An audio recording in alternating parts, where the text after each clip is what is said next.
Hello friends, a brief review this week.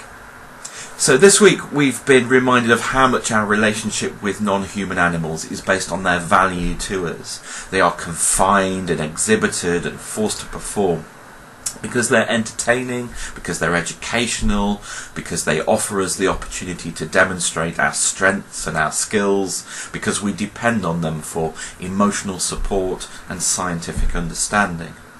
And whilst there's much to be said for the many gifts we receive when we're in close proximity with other species, such relationships should be defined by love and respect, and that when we fail to see these other lives as having inherent dignity, then we begin to see them as objects and only regard them in terms of their functional value for us.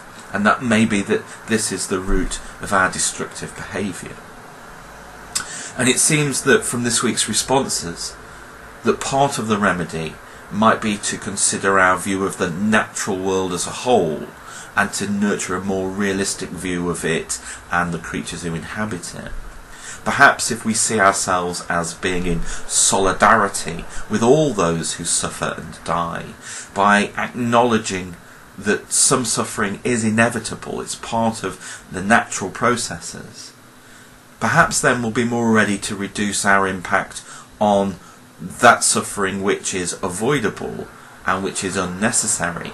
Perhaps we'd be more likely to be proactive in mitigating the impact of habitat destruction in which we are complicit. And there's something very important about recognising and admitting our complicity in that destruction. And indeed, the present and real threat of catastrophic climate change seems to underpin much of this week's discussions. And knowing how best to respond to that can be complex. We can be overwhelmed by the distress of seeing our world change forever. We can become paralysed by a sense of hopelessness. But I take solace that there's something deep within Quaker spirituality that asks us to hold on to a sense of hope, that reminds us that there's a need for very careful discernment in the face of complex ethical dilemmas, that there's a need to withdraw and take time to listen to that still small voice and to respond faithfully to what it might be asking of us.